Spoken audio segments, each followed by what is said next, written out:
everybody, welcome to Drive Thru Review 151. Today I'm going to talk about Dragonlance. This is a game that's long out of print. It was originally from TSR Games, and TSR is sort of the, I don't know if they were original inventors of Dungeons & Dragons, but when I was a kid in the 80s, all the Dungeons & Dragons stuff was TSR. So this is quite a big board game here. Plays 2 to 6 players, and if you're watching this in real time, I'm kind of doing this as part of my Geek of the Week. If you're watching this later, I was Geek of the Week on Board Game Geek, and so I figured I'd talk about one of the games that I've had since I was a kid. I haven't played this in a couple of years, honestly, but I sat back down and read through the rules again. Pretty straightforward, and have not, you know, the folks I played it with a few years ago were not that thrilled to play it. But I quite enjoyed it when I was a kid, and kind of reading through the rules and stuff. I remember a lot of things of what I liked about it. So it's just a little sort of nostalgia thing, a quick review. You can pick this up. I was just checking on eBay and stuff like that. You could probably get this for under 50 bucks if you're really interested in it. And you can get a complete copy with all the pieces. I do see them go for like 100 or so, but that's, that's ridiculous. Don't pay that much for it. You should be able to get it for about 40 bucks, I would say. So if you buy your time. So let me show you how it works, and come back and tell you what I remember, what I think about it. Okay, so I got the board set up here for basically 6 players, but you could play 2 players, and each player uses one color of dragon here. So let's just take a quick look here. So you got these sort of plastic dragons here. This red one maybe doesn't show up as great, but these actually look pretty nice. So plastic dragons, they come on this little stand. You put them in there like this. And then what you're going to be doing is basically flying and trying to grab the Dragonlance there in the middle. You can see the different colored gates. But you can see the green dragon's over there, but the green gate is over here. So they've got to fly around the board and come in that gate. That's the only gate they can come into. And so the object of the game is to fly in here, get to altitude 10, land on the tower. You can grab the lance off the tower here, like so, and then it'll go on the hole there. You can see that little hole there. It'll go in the hole, and you get it back to one of your starting hexes and then land. So the game mechanics are very, very simple. You're basically going to roll one of these 10-sided dice here, and then you're going to get that many movement points. So if you roll a 9, you've got 9 movement points that you can distribute across all of your dragons. And movement points can basically be moving forward a hex like so, or you can go up or down altitude, and you have these tons and tons of these plastic discs, which are a little bit of a pain, honestly. They do snap in. There's these little, you probably can't see on there, but these little bumps there that will snap into the holes there. It's not too bad, but I think, modern game design, if they were to retackle this, they could probably come up with something a little bit better. It's not too bad. So basically distribute that across your army of dragons. If you roll a 1 or a 2, you can choose if you want to grab one of these magic cards, and there's all kinds of different magic effects that you can have. This one's pretty broken from what I remember. Move to any open hex on the board. The Lancer, if you're carrying the lance, you can't use that, obviously. So there's all kinds of effects, different attacks and defensive bonuses. Here's Fear. This is a good one. All adjacent dragons must retreat 1 hex, so you can kind of get people away from you. And I should say there's actually 2 sets of rules. I'm going to just talk about the advanced rules. Basically, you have basic that has everything, and then the advanced just adds on top of that. So it's very easy. You could probably play this with kids. I mean, that's what we did when we were kids. We first played the basic rules. But we used to play with the advanced rules in there because they're not too bad. And they make it a lot more interesting to play. I definitely will give it that. But I'm going to talk about the game from an advanced rules perspective. And one of the things you add in the advanced rules are these floating citadels here. And these are going to move every turn from what I remember. I don't remember exactly. But each of them has an item here. And there's cards for these items. And you can see some of these are good or evil. So there's basically 3 good colors and 3 evil colors. And once you get here, you basically get that, and then you can use this item. Now, you have to sort of signify the dragon that has this item. There's really no good way to do that. And I can't remember what we did when we were kids to signify that. Because you also have, if you play with the advanced rules, these leaders here. And there is a variant that will let you say, okay, basically all of the dragons of this color will get this effect. That's sort of an optional rule, but the basic, well, the original advanced rule basically you pick a guy for that. And I can't remember, we used to put something in there to show that they had the ability or something. or we did something, but that was a little bit confusing. It was kind of too bad because I think, you know, me and my brother were the ones that mostly played this 2-player, you know, with all 6 armies.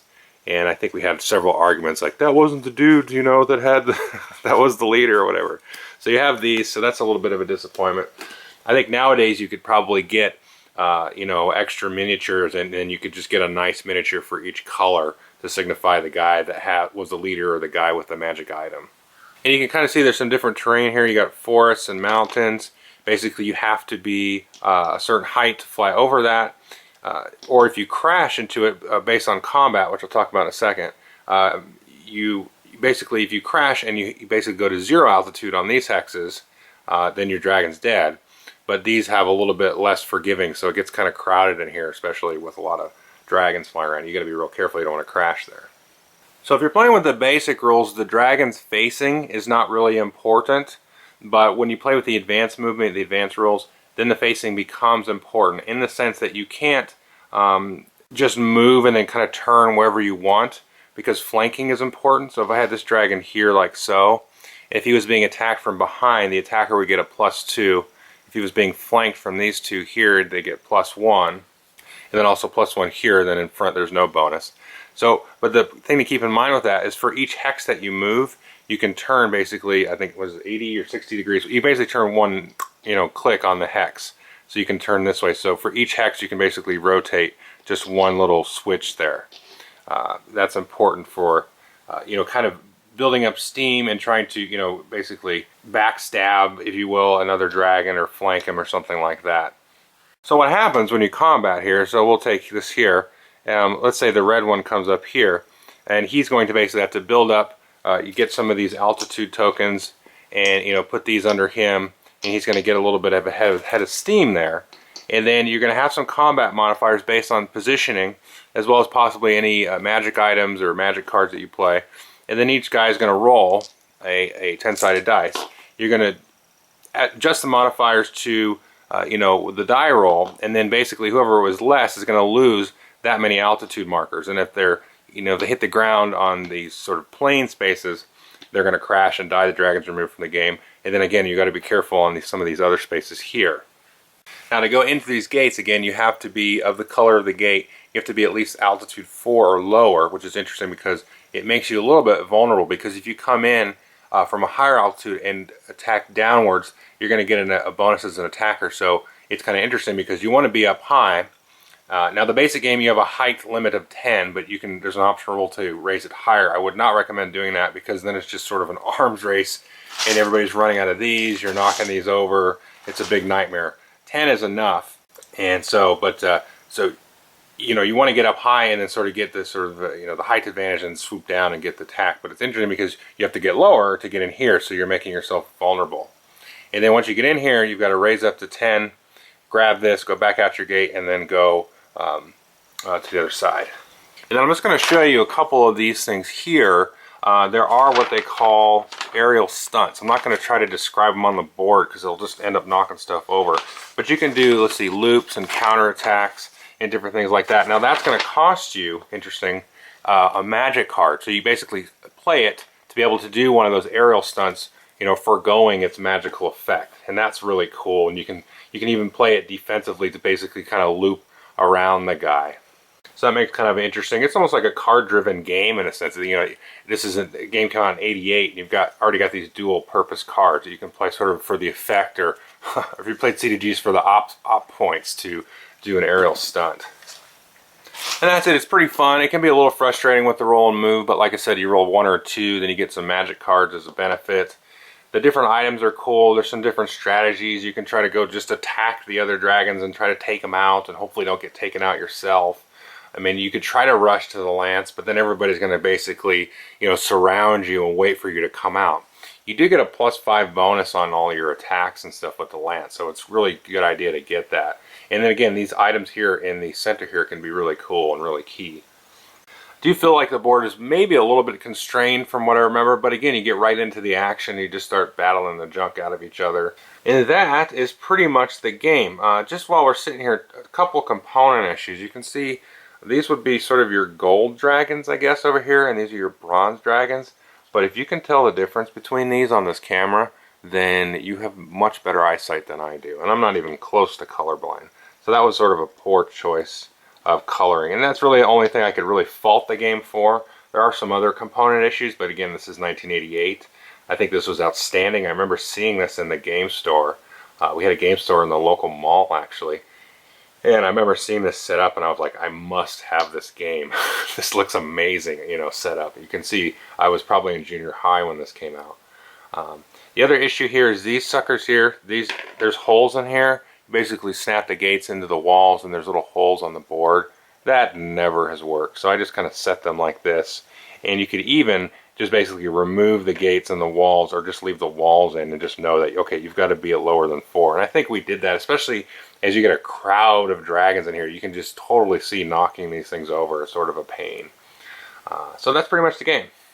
Just for fun, I want to give you the kids' view of it here. So if you're sitting on a table, you can kind of see in and fly in there, and that's what the game's going to look like. You're not going to be looking at it from a top-down perspective there. So I thought I'd give you just a little bit of a fly-through perspective. And this is really kind of a lot of what brings you into the game is sort of the tactile nature of these components and everything. I just thought I'd give you a quick view of that.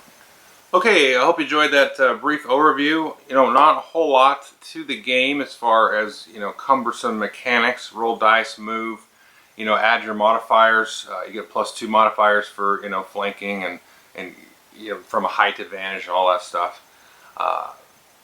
There are some nice tactical strategic kind of things where you kind of like wait for a guy and then you zoom in, and so there's sort of a little bit of a game of chicken aspect to it. This is the game, I think, if you were to kind of revisit this nowadays and maybe come up with some of these different movement mechanics that have, you know, sort of come out over the last 30 years or whatever, and not just simply a roll and move. You could do something like a Star Wars X-Wing with templates, or some kind of hidden movement thing, or some kind of, you know, more modern, less luck-driven mechanics, you know, and maybe do the combat. And the combat's fine, you know, you basically try to get a height advantage and stuff, and maybe spread the board out a little bit more. I don't know, it's kind of nice. There's a variant, and I remember playing with this.